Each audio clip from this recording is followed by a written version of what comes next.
Hello and welcome to this week's HealthTech Hour with me, Steve Roest. Each week we bring you the best news, views and interviews with the clinicians, founders, CEOs and leaders in this space that are changing the face of healthcare in the UK and beyond. As everyone who listens regularly will know, I am a CEO and founder of a health tech business myself called PocDoc. We are focused in the cardiovascular disease prevention space. And so if you're worried about your heart health, if you're worried about your cardiovascular health, if you're finding it difficult to get a health check done, then please head to PocDoc.co to learn more about our healthy heart check. So in 10 minutes, just using your phone, you can get a full cardiovascular screening delivered to you at home with results, complete results in 7 minutes. So please head across to PocDoc.co for more information. And thanks as ever for PocDoc for supporting the show. Now, today's show is a huge milestone. It is our 100th show. We are 100 shows old today. And for me personally, I want to just say a few things about it. I want to thank everyone who's listened and stuff, but we'll get to that. When I first came up with the idea of doing the show, every single person said to me that it was a terrible idea and it wouldn't work. And I decided that I wanted to carry on with it because I felt so passionately about providing a platform for all of the incredible clinicians and leaders and doctors and founders and CEOs and investors as well who don't get enough credit for really investing their life in trying to make the world a better place. And 100 shows later, 9 million streams across the world later, we've got listeners in 60 different countries worldwide. We're on all of the major podcast and video channels, and we've had 100 separate shows with 100 separate guests. So thank you very much to everyone for listening, and thank you very much to UK Health Radio for giving us the live streaming platform, which has been hugely exciting for us. And thanks for all of the guests for coming on. It's really appreciated. So yes, onwards and upwards. Here's to the next 100 shows. And for my 100th show, our 100th show, I can't think of a better guest than Daniel Nathrath, the CEO of Ada Health. Now, for those of you who don't know, Ada Health are now, by quite some distance, after some, let's say, developments in the space, they're quite some distance the leader in AI-powered telehealth and clinical decision-making. They're a unicorn, and they've proven time and time again the accuracy of their AI predictive models versus clinicians versus the standard pathways. And they've done incredible things all over the world. Daniel and I have actually known each other for a long time, and it's taken ages to get him on the show, but I'm really pleased that we've got him and to go through the journey from setting up this, because now today we talk about AI like it's everywhere. But when Ada was created, it was really very much a nascent new field. And so it's going to be an incredible journey, and I'm really looking forward to getting into it. So Daniel, welcome to the show. How are you? Thank you, Steve. I'm great. Thank you for having me. And my apologies. I think I was meant to be one of the first 10, and now I just learned it's the 100th show. So I feel very honored to be here for your anniversary, and congrats on what you built. Thank both you. with the show and also with PocDoc. Great job. Thank you very much. So there's kind of so much I want to dig into with you, but where I'd like to start, if it's okay, is what was the original insight around beginning with Ada, and how did you come to that? Because obviously I think lots of people listening will know of Ada, but many won't, and some will have interacted with Ada from like a personal patient perspective, but many won't. And so I think actually really the very initial kind of light bulb moment and how that happened. Yeah, so the company was founded over 13 years ago. My co-founders are a German scientist who's now a medical professor for medical AI in Germany, and a British doctor, a pediatrician and geneticist, did a PhD in Cambridge. And the original idea really was to one of my co-founders, of the German professor, who's a great guy, Martin. he really wanted to support doctors at the point of care when making a diagnosis and thereby reduce misdiagnosis. So the original product that we built actually for the first few years was not geared towards patients. It was geared towards doctors. And as you can imagine, you mentioned, we've been at it for a long time. At least in Germany and partly probably even in the UK, 13 years ago, many doctors weren't quite ready to use software to help them make better diagnoses because, I come from a doctor's family. I love doctors, but a lot of them weren't exactly early adopters when it comes to tech. Were I think. were they ready to admit that there may be some instances of misdiagnosis even, Yeah, or so not so that's much? interesting because it kind of, maybe we'll get to that later, but it leads us kind of full circle. So my co-founder's idea in the beginning was to focus very much on rare diseases, which is something that we're now doing again more. So I think a lot of doctors, uh, in their mind, no one likes to think they're bad at their own job. I mean, you don't think that. I don't think that. So doctors would think, okay, well, all the sort of the common conditions, I have that covered. But even the best doctors, I think, are aware that there are more than 7,000 known rare diseases with like an infinite number of symptom constellations. And even for the best doctors, even for specialists in the field, it's kind of impossible to have all of that at the top of their mind when they're making a diagnosis. So it was sort of an easier sell, I would say, in the early days to doctors also to say, this is something that we developed specifically for rare diseases, and no one would feel attacked because they'd be like, yeah, obviously rare diseases, this is something where this might come and play. But then, as we know, even for more common conditions, unfortunately, the rate of misdiagnosis is not insignificant. And a lot of that has to do with the time pressure and other pressures doctors are under. So the original idea was really to help doctors.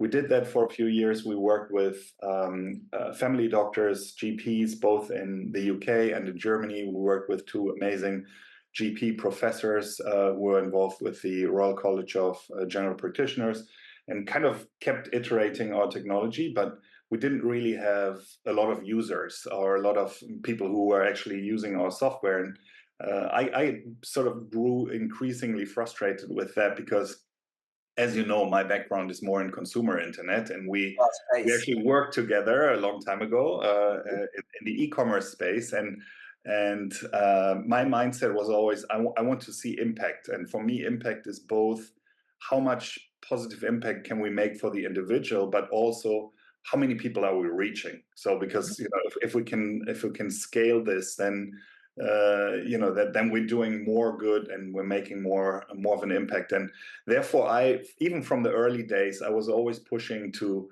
get this in the hands of patients. But it took a few years, and I would have to say, if we had to sort of get ourselves a bloody nose when trying to get into hospitals and doing all of these things, and seeing a lot of the red tape, specifically in Germany, that we're dealing with. And finally, after I think 4 or 5 years, I convinced my co-founders and also my investors to create a patient-facing version. And that was for me kind of the turning point, because we were. As you know, I'm a lawyer by training, so I was still a little bit careful. So I said, okay, well, if we launch this towards patients, it's still all a gray area. There's no medical device regulation yet. This was like 2014, 15, something. Right. Let's launch it in New Zealand, because if something goes wrong, at least I'm not going straight to jail. Okay, it's Is far that enough. right? So we launched it there. And it was interesting because, like, with like almost no marketing or anything, it went to #1 in the App Store in the medical category within a day. Is that Uh, right? yeah, and Australians started asking. They were like, "Okay, we want to have this too." So this really kind of encouraged us, and we were like, "Okay, well, let's go and launch it everywhere." And it did eventually Hold become on, the. hold on. This is an incredible story. I love this. So what was the, just to wind it back a couple of steps. So you started at a time where this entire field was pre any huge amount of insight from regulators. Effectively, it wasn't completely unknown, but the medical device regulators hadn't really dug into this space yet of sort of automated symptom checking, clinical decision making assistance stuff. Is that fair?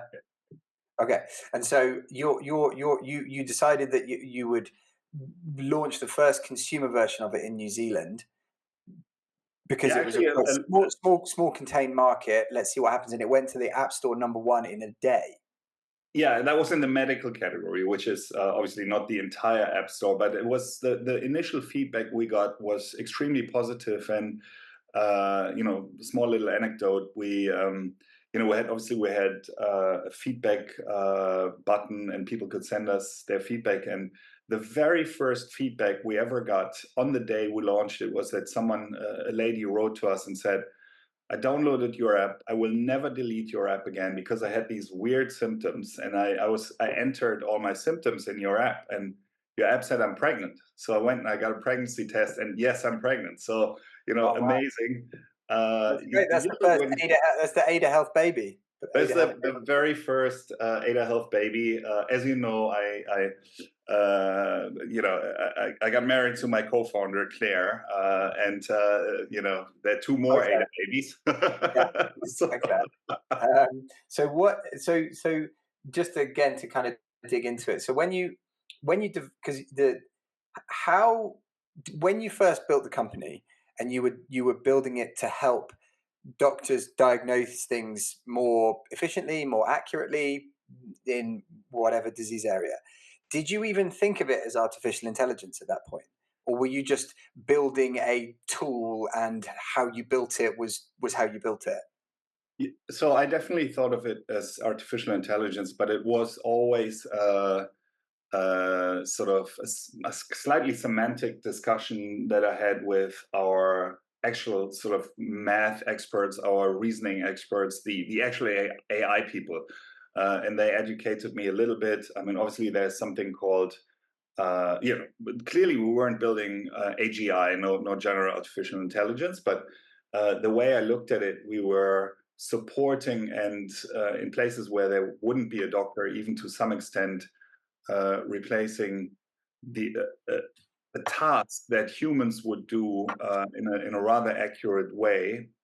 So I looked at it from what's the task that's being done, and also I learned about the difference between sort of broad AI and narrow AI, or some people would call it strong AI, weak AI. We Mhm. were very specialized in a narrow field, but then not that narrow, because our goal was to really eventually cover all of medicine. Mhm. Um, and the way we did this was we actually created our own domain specific programming language in which we um, codified state of the art medical knowledge, and we've been doing this now for the last So 30. why did you have to create your own language? So because to get to the level of accuracy that we wanted, it was always clear to us that we wanted to be very much doctor-led and kind of expert-led. Yeah. So we had to create a way for doctors on our team to be able to express and codify the current state of the art in medicine. And so we created a language that was really easy for young doctors to learn. And then we hired over the years hundreds of young doctors, and we basically trained them, kind of retrained them into medical programmers. So we still Okay. have more than 50 doctors on staff full time, who every day refine and expand our medical knowledge base. Wow. And behind that are basically probabilistic algorithms. And that's the combination of those things basically constitutes the AI. Obviously, now there are other approaches like large language models, etc., Yeah. I was that are gonna also come on to talk considered about AI. that.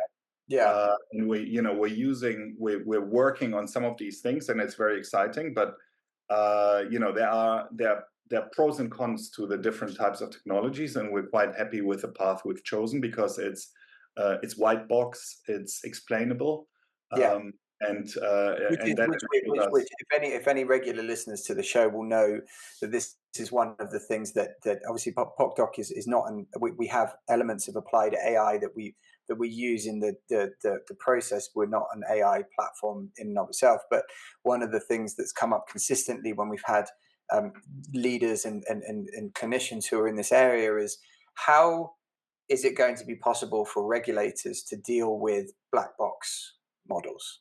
Because in theory, the way the regulations are currently written everywhere, not just the UK or not just Europe, but the US, everywhere, is that theoretically you should not be able to deploy a medical device without having full traceability, auditability of every single item within that device, and that currently is not possible with as far as I understand it with generative AI and LLMs. Yeah, fully agreed. I think it's an amazing technology for sure, but it is not possible. I mean, certain things like hallucinations still happen. I Right. mean, we've all seen the examples where an AI recommends to pregnant women to smoke several cigarettes a day, et cetera, et cetera. And, it all sounds very Yeah. plausible, which makes it almost a little more dangerous. What we're going to create and launch is kind of a best of both worlds Okay. solution. We went through the entire sort of medical device certification. First, we were class 1. Now we're class 2A. Hmm. There was a lot of effort, and we've always taken this extremely seriously. We have a very strong, medical studies and patient safety team, actually led by doctors based in the UK. Our team is mostly in the UK and Germany still. This for us is a non-negotiable that patient safety comes first. Well, I think it's a kind of an interesting area, which is, I don't know if you did you see the Tony Blair Institute published a big thing this week around obviously focused on the UK market, around how the primary care network, which in general is about 50,000 patients, should be expanded to 250,000 patients, and the shortfall should just be moved off into a telehealth clinical decision making tool. There wasn't a huge amount of detail around that bit of it, but it was more like, hey, let's just let technology deal with this expanded overflow, which I think like is theoretically a good thing, but the actual implementation of that strategy relies on there being a high number of very, very reliable players in that space to be able to deliver that level of clinical professionalism, accuracy, oversight, which isn't necessarily there yet, except for Ada necessarily. Because like I know there's been some others in the field that took slightly different approaches, which maybe haven't panned out so well. So it's like a difference between speed and clinical accuracy and clinical professionalism. I'm not sure. Yeah, so we don't really do telehealth ourselves. We're very much focused on the AI part because telehealth, you still need one doctor for one patient at a time. But I Hmm. think actually the combination of something like ADA and something like PocDoc could be extremely powerful in taking burden off the system. And I'd love to talk about that more with you. Yeah, I think the that makes sense. When I talk about telehealth, I actually kind of assume that your model is the new telehealth, if that makes any sense, because that's how I think about it. So, like, I think the idea that if we've got a doctor, if we have a doctor capacity issue, then it doesn't really matter whether the doctor's seeing the person in person or the doctor's seeing the person on the video. It's still coming from the same pot of doctors. I more view this, maybe telehealth is the wrong word, but more like digital front door, digital triage, clinical decision support making, because that's the only that is the way where you could relieve a huge amount of burden from the system, as long as it's done correctly and accurately and safely. Yeah, absolutely. And we have been doing a lot of that work for several years now in the US with large health systems. Happy to tell you more about that as well. Yeah, perfect. So let's jump into that. We have our first commercial break. We'll be back in 2 minutes with my guest for our 100th show, Daniel Nathrath, the CEO and founder of Ada Health. We'll be right back. Hello and welcome back to the second part of this week's Health Tech Hour with me, Steve Roest, and my guest this week, Daniel Nathrath, the CEO and co-founder of Ada Health. So, Daniel, because you've gone from Germany to the UK, well, you were in New Zealand as well, and now you're in the US. What is the kind of what you sort of hinted at it before that something like an Ada and something like a PocDoc and things like that might be one big step forward, but what is your vision of how Ada becomes, I guess, the underpinning of this next sort of revolution or step change improvement in patient health? Or what is your how if you could wave a magic wand, what would this look like?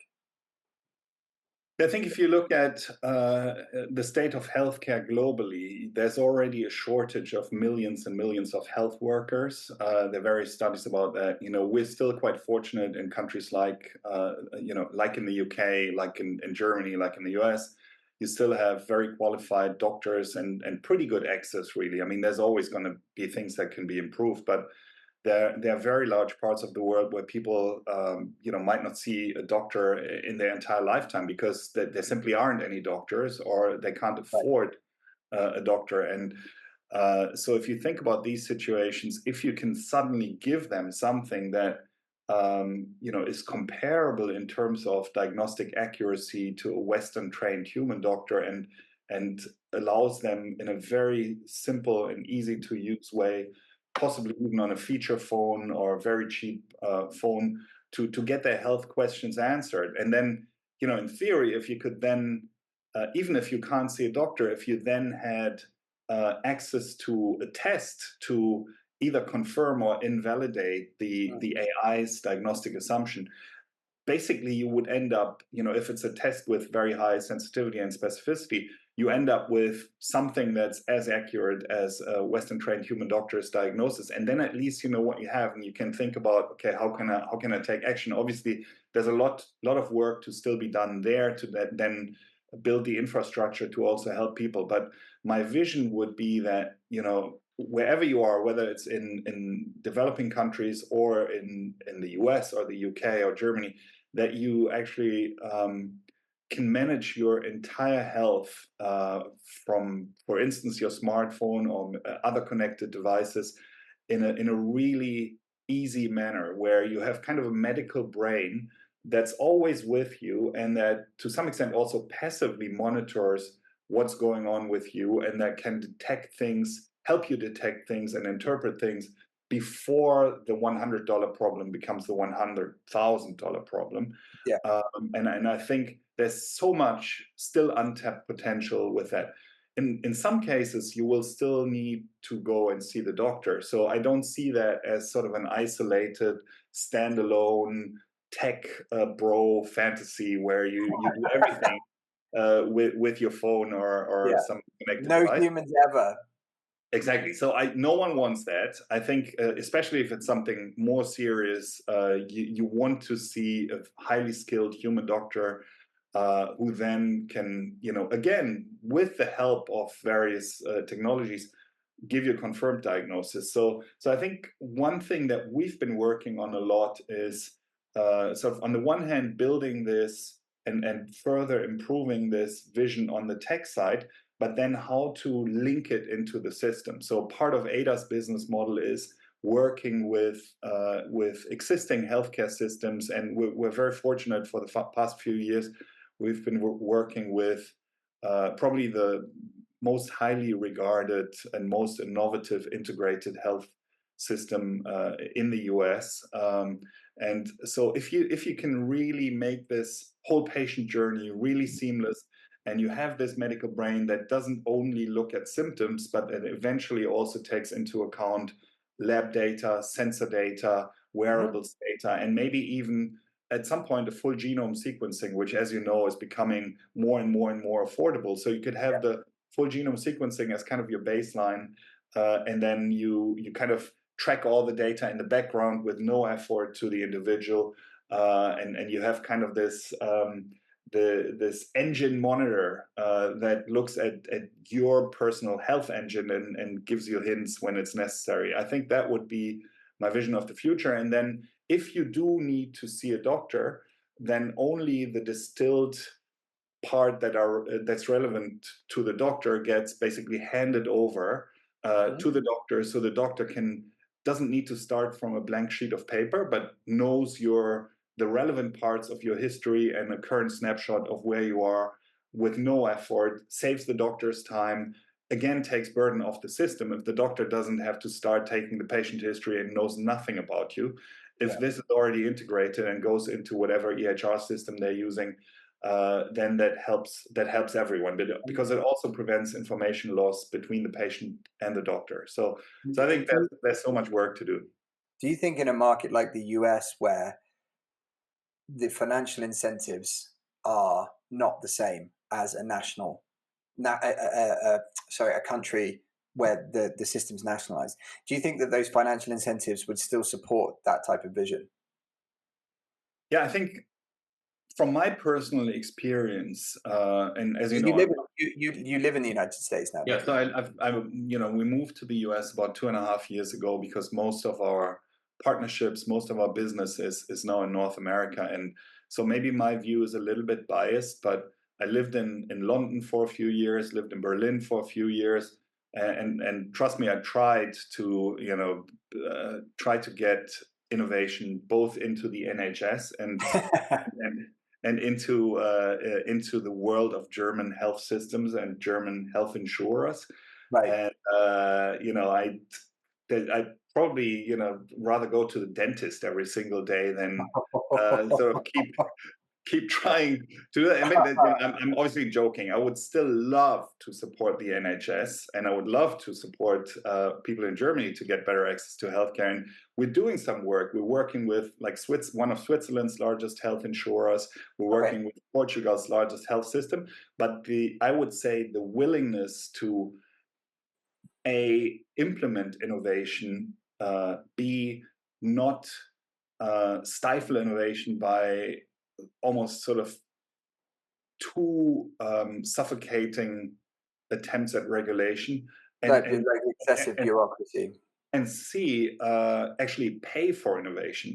Unfortunately, from a European person's perspective, I have to say all these three boxes are ticked better in the US than in any country in Europe, and it's really unfortunate because I think the people in Europe deserve better. They deserve this is a big opportunity. There are amazing healthcare startups coming out of Europe.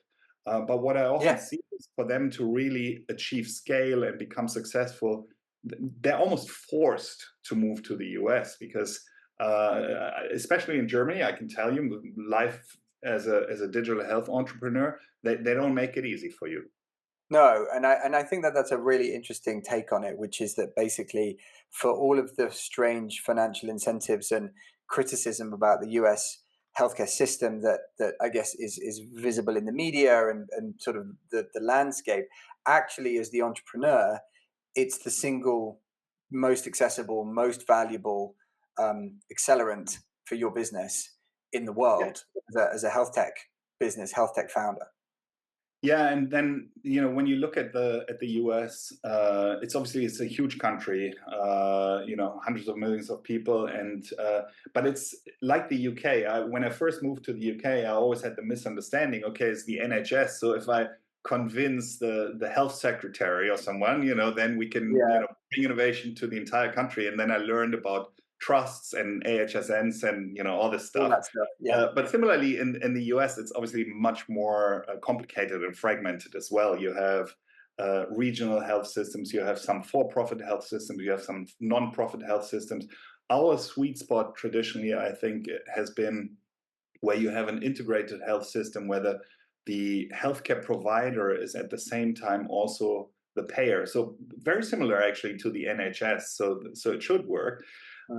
Because they have the right incentives. They don't have an incentive to kind of push more expensive procedures onto the patient, but they want to sort of really achieve the triple aim in healthcare, which is to provide a better patient experience at a lower cost and obviously at optimal outcomes, which is the most important thing. And we've seen that, and I have to say, in all the countries that we've been working with partners, there are always people who are really intrinsically motivated, who are in this field because they want to help patients, they want to make a positive impact. That's the same in the UK, in Germany, in the US, Yeah. in Tanzania, wherever we've worked. It's just that, you know, if you want to achieve scale, which you have to, because it's a big effort if you want to, you know, Right, do but you all got the to right. also think about the investment power law, right? So, like, if you know, in order to build a health tech business that has any requirement for R&D, right? As in one that requires upfront investment to cover a period of time where you're developing a product, moving it through regulation. That's actually a big chunk of money that you need to raise, and those funds are investing because they believe that you could be this multi-billion-dollar business. But in order to achieve that, then it sort of defaults you across to the US at some point. Yeah, to some extent. I mean, I'm sure there are some companies, you know, like yourself, who've been mostly focused on one market in Europe and still managed to be successful. But yeah, if you know, obviously, if you raise a Oh, lot of money, don't worry, Daniel. We're coming to the US. Don't worry, we'll be there. as It's you just a know, question of I'm waiting for you. You're always, it's first of just, all, you're it's just, always invited, it's, and yeah. and I think your business, the business that you started, has great potential, and it's actually a funny thing, because you know, when I first saw that you're now also in healthcare, I was like, wait a second, that's Steve. You know, we you know, we're both, I guess, more business, more commercial guys. But then Yeah. I realized it's actually, there's a parallel that you sort of you married the actual brain of the company, and then I was like, okay, well, this might actually work out. Uh, I think that there's real value in having, what I've learned is working with Kieran, my co-founder, who is one of the scientists. There's three of us, so there's two scientists and then there's me.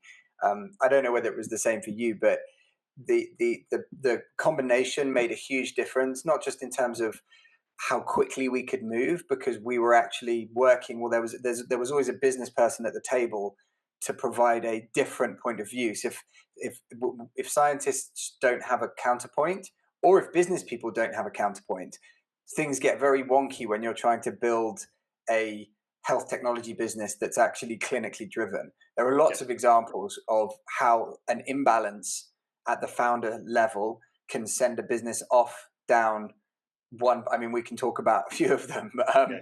but you know, it starts to get very, maybe not in day one, but a few years down the pathway, you start to realize that you've sacrificed quite a bit, potentially, either in terms of speed to market or in terms of clinical accuracy, depending on whichever one has the, you know, has the whip hand.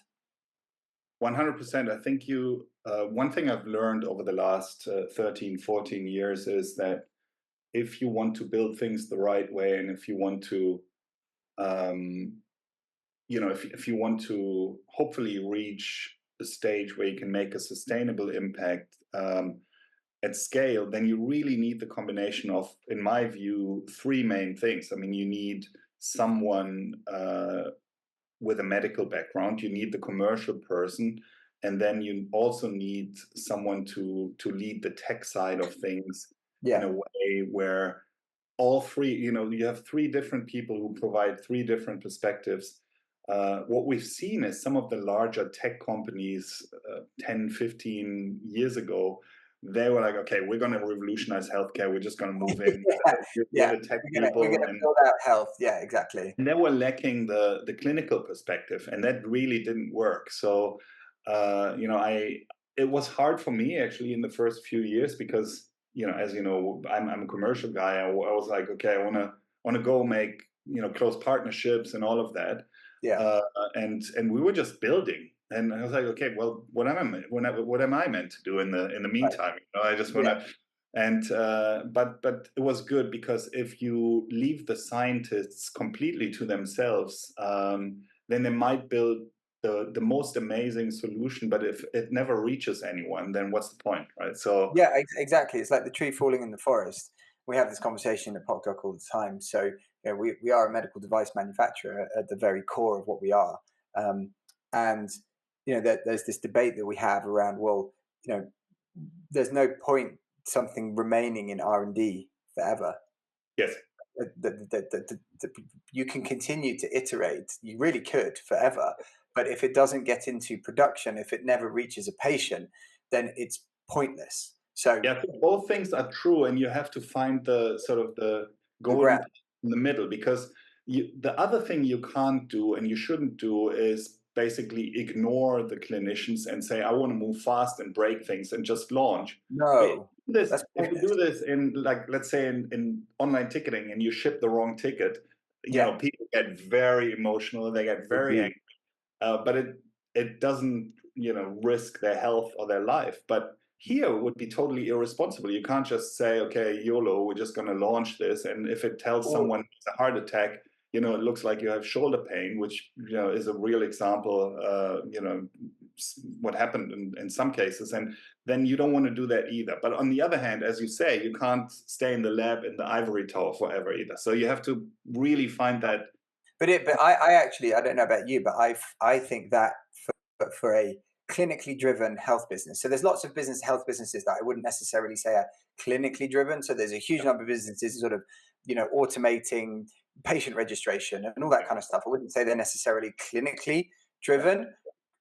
If you're clinically driven, I think this debate is one of the key debates that you have, which is how good is good enough, and how do we objectively assess that point so that the clinical team, the technology team, the commercial team are all aligned, Yeah, and it's clinically safe, but it's commercially viable, and yeah, it's integrated with our technology, and it integrates with our partners' technology, and all of these things can sort of come together.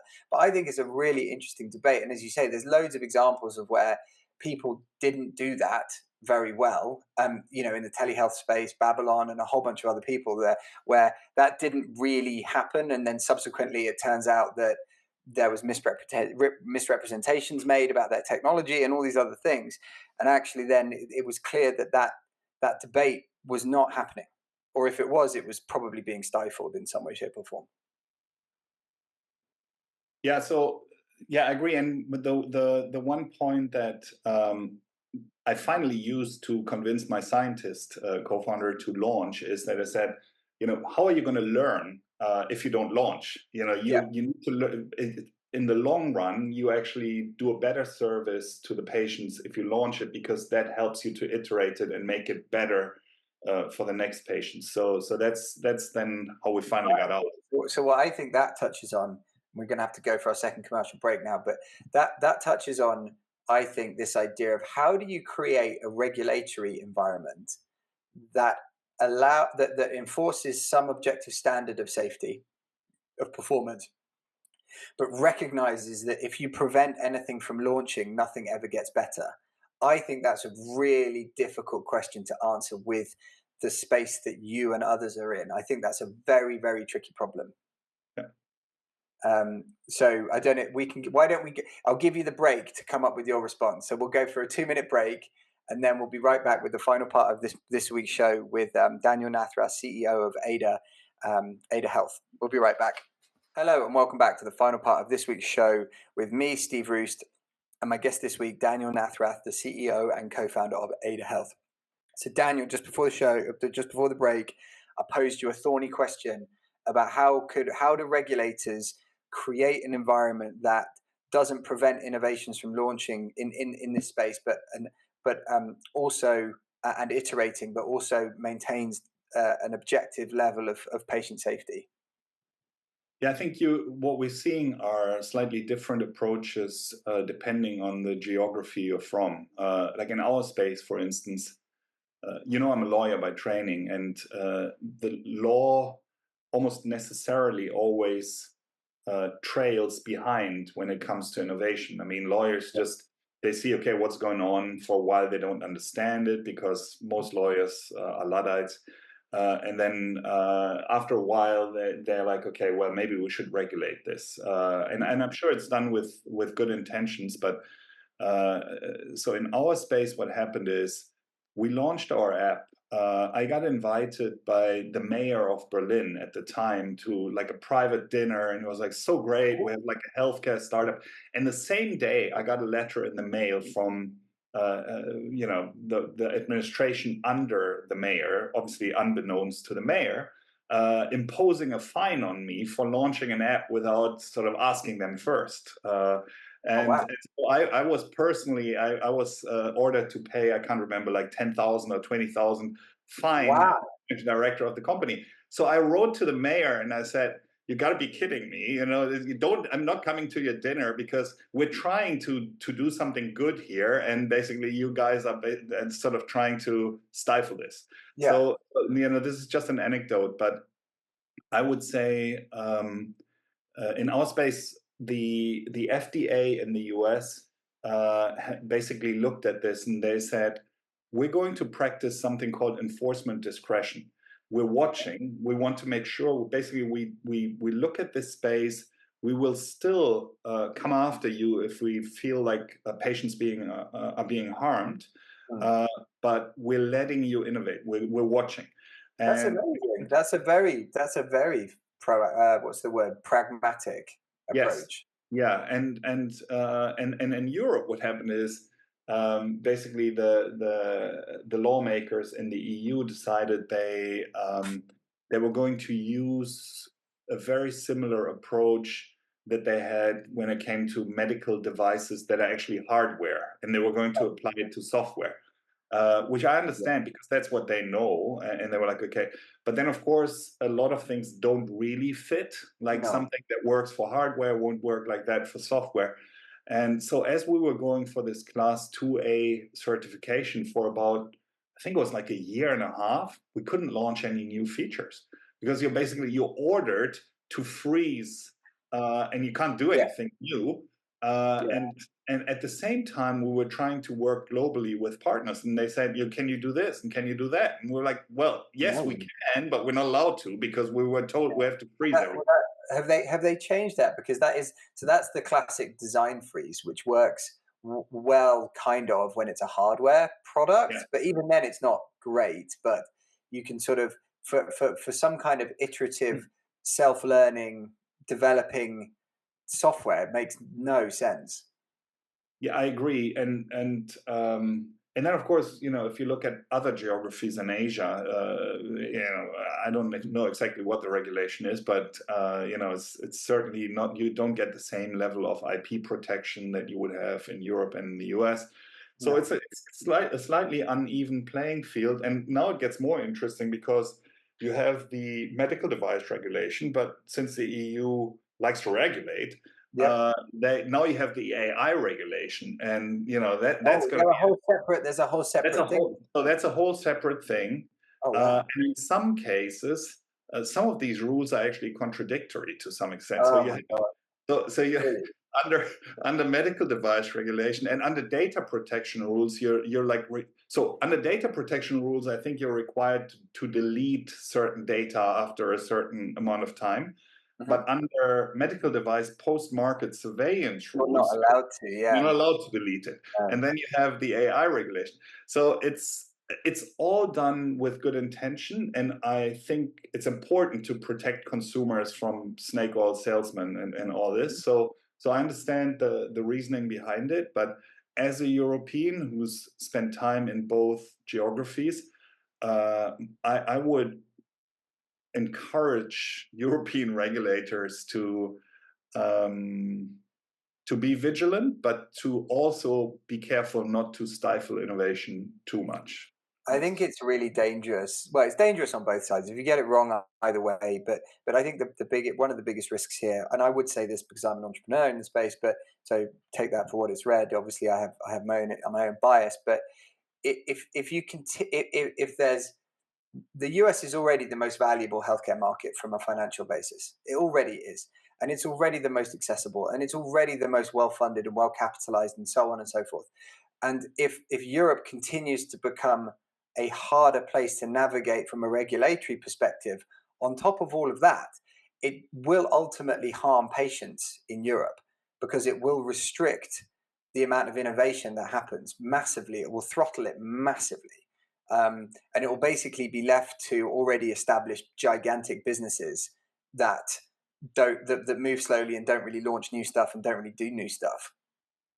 Yeah, you raise a really interesting point. When we first started this, question I would always get both from potential partners in Europe and also from investors was, um, you know, but what about liability? What if someone uses this and what it comes up with isn't isn't the right suggestion? Hmm. And I said that's a great question, but what if someone doesn't use it? Yeah. Uh, and then I think we're getting closer to this tipping point where at some point in the future it'll actually be considered malpractice if you don't use AI because you won't have used something that's that you could have used. Well, it's getting that way in it's getting that way in radiology, isn't it? I think that will be the first one to go. So the models that are being used in imaging are good enough now that it is getting to that point where either now already in some places they're mandated to use the AI first, or it's in the process of being that way for exactly that reason. So the AI is good enough that you have to use it, and then if you haven't used it and made a decision, then you open yourself up to liability. Yeah, I mean, I'm not aware of. I'm not an expert on that particular area, but I think eventually we'll be there, and I think it's an interesting aspect. When we started, or even after we'd already been in the market for several years in Germany, some of these administrators they clearly had never tried our software, but then they would be like, yeah, it's nice your toy thing there, and it's okay to use it if you have a cold, but for real stuff, no. And I was once at a dinner with someone who was the president of a doctor association in Germany, and I was kind of the guest speaker at the dinner. I talked a little bit about the potential of AI, and I could see the guy's face was kind of getting a little more upset Yeah. every minute, and then he when I was done, he said, "Oh, your app thing, I already know it will never, it will never be as good as a doctor." And I didn't know what kind of doctor he was, but then I found out he was actually a trained radiologist, although I think he Okay. hadn't practiced for a long time. So I didn't say anything, but I was thinking you might be the first one Yeah, to be yeah. put You're by the first one. something. I mean, because the imaging stuff is the first one to go for sure. even That's going though to be even the first. though I still believe, so it's never been our goal in any way to replace doctors. It's always been our goal to support patients and support doctors, because I do strongly believe that the combination of having a doctor with high empathy, very qualified doctor that uses the best tools available, that's the best thing for the patient. Yeah. I think, as much as I'm a tech enthusiast, if I or one of my children were to have something really serious, I still want to find the best human specialist, if for nothing else, then because you want this human empathy. Hmm. And but there's no. I think that we should be constantly trying to make these processes more efficient with a static or declining medical workforce. We should be working around how can we maximize, I think, maximize the capacity that we have in the system by using technology to remove burden where it makes sense and where it's clinically safe. Hey, look, um, I mean, I lived in the UK. I was actually friendly with two former health secretaries in the UK. I okay. always talk to them about this. I know you have this thing called NHS 111, Yeah. and I think that's still using decades old decision tree Yeah, algorithms. they run through it in a live, like it's literally they're Yeah, looking at a spreadsheet so live. basically you have medically untrained call handlers who look at these decision trees. No wonder everyone ends up in the A&E, Yeah. and we've But been. that's without wishing to go off on a sidetrack. That's okay, but we can't have a business that runs an app that has clinical staff that have verified all of the results and so on and so on and so on. That's not okay. But we can have these gigantic NHS call centers with untrained handlers reading things off of a screen. Yeah, Like so it I'm doesn't. thinking more It's about like you're not being judged on the same. It's not an equal judgment here. yeah, that's one thing, but I'm also thinking, well, what's the effect of this? Basically, you have overrun A&Es, and that's Right. not what you want. So the way we work with the largest US health systems, and I predict, by the end of next year or a year and a half or so, we will be covering about 10% of the US population with Oh our wow, that's huge. solution. We actually work with the health system. The UK often looks at as a model for innovation. So what we do is basically people use Ada first, actually in a white labeled version, so you wouldn't know it's Ada. It's fully integrated. They use this first, and then it helps them decide, do I actually need to go see a doctor? And it also helps them decide which doctor to see. I know in the UK you always go to the GP first, but the idea here is that really, if you have a more intelligent triage system, you could still have calls, and this could support the call handlers as well as the patient herself or himself. And then you would actually take a lot of burden off the system. It would be a better patient experience. So, Steve, I know you're very influential in the UK. Get me in front of the right people, and we Right. will help them improve I NHS think it's a great. 111. I think it's a great. I think it's a great. I think it's a great goal. I think it really is. So we've only got a couple of minutes left on the show. So this is the time where I like to try and sort of I don't know, ask our guests to share some insight and that might be useful to anyone out there listening who's starting their own business or working on different things or anything. So like what are the one or two things that you think people don't realize about starting a business in health? Like the misconceptions. Yeah, so I think the short answer is how long everything takes. I'm coming from e-commerce and having been in the internet industry for 25 years now. I was used to the lean startup approach, building an MVP, releasing it, gaining, generating data, learning from it, and iterating quickly. Depending on what you're building in healthcare, as we discussed before, you can't really do that. And the other thing we briefly touched upon earlier is also the importance of